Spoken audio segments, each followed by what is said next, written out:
Hello everyone and welcome to our channel. आज हम इस वीडियो में एकांकी संचय के चैप्टर 1 संस्कार और भावना की हिंदी एक्सप्लेनेशन डिस्कस करेंगे। तो वीडियो स्टार्ट करते हैं। प्रस्तुत का एकांकी संस्कार और भावना श्री विष्णु प्रभाकर द्वारा रचित है। संस्कार और भावना एकांकी का उद्देश्य मानव की विचारधारा में परिवर्तन लाना है। रूढ़ियों का मानना तभी तक उचित है जब तक वह बंधन न लगे, वरना इनका टूट जाना ही उचित है। संस्कारों को अवश्य मानना चाहिए, लेकिन उसका दास नहीं बनना चाहिए। परिवर्तन संसार का नियम है और उसे पुराने की दुहाई देकर गलत नहीं ठहराना चाहिए। एकांकीकार के अनुसार समय अनुसार हमें अपनी सोच में बदलाव लाना चाहिए। किसी सही बात का इतना भी विरोध नहीं करना चाहिए कि अंत में हमें उस बात को मानने के लिए मजबूर होना पड़े।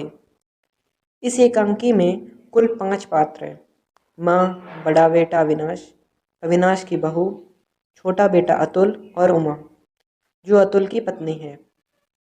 कहानी कुछ इस प्रकार है। माँ एक हिंदू वृद्धा है।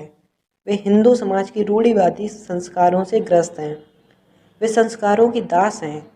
एक मध्यम परिवार में अपने पुराने संस्कारों की रक्षा करना धर्म माना जाता है। माँ भी वही करना चाहती थी।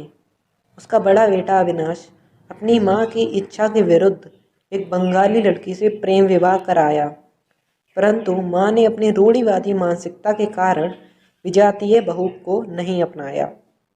इसी कारण अविनाश को अपना घर छोड़ना पड़ता है। अब अविनाश की माँ हर समय अपने बेटे के लिए दुखी रहती है।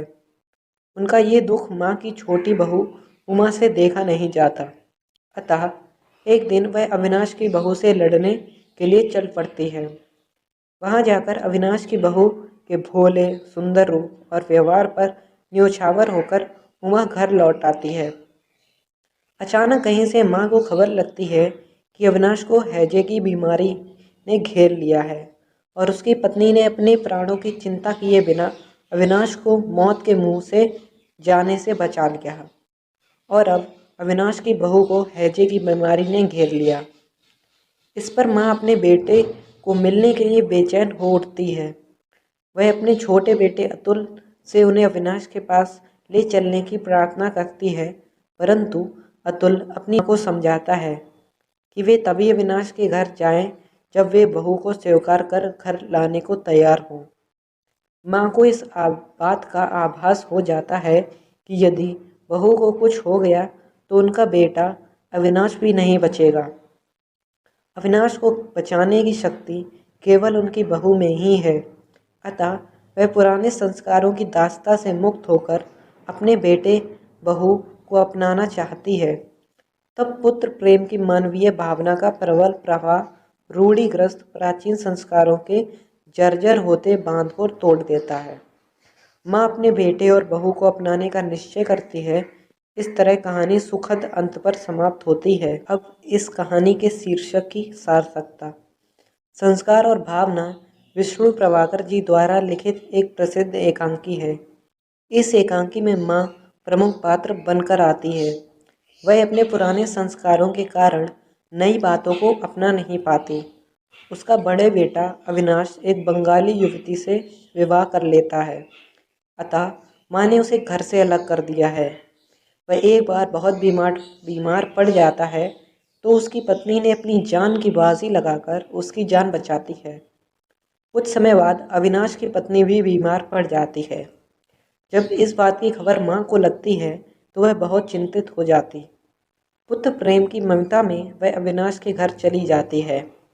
एक प्रकार माँ पुत्र प्रेम में अपनी पुराने संस्कारों व परंपराओं को त्याग कर भावनाओं में बह जाती है। इस प्रकार संस्कारों पर भावनाओं की जीत होती है। अतः कहा जा सकता है कि संस्कार और भावना एकांकी का शीर्षक आरंभ से लेकर अंत तक सार्थक एवं उचित है। अब इस एकांकी का उद्देश्य कुछ इस प्रकार है। संस्कार और भावना एक पारिवारिक एकांकी है। इसके माध्यम से एकांकीकार विष्णु प्रभाकर जी ने पारिवारिक संबंधों का गहराई से मार्मिक व सजीव चित्रण किया है। एकांकी का मुख्य उद्देश्य ये दिखाना है कि आपसी रिश्तों व संबंधों में प्रेम व स्नेह से बढ़कर और कुछ नहीं होता। अपने जीवन व आदर्शों व सिद्धांतों को लेकर चलना अच्छी बात है, लेकिन उन सिद्धांतों व आदर्शों का ढोना सही नहीं है। If the video was helpful, make sure to like and subscribe our channel. Thank you.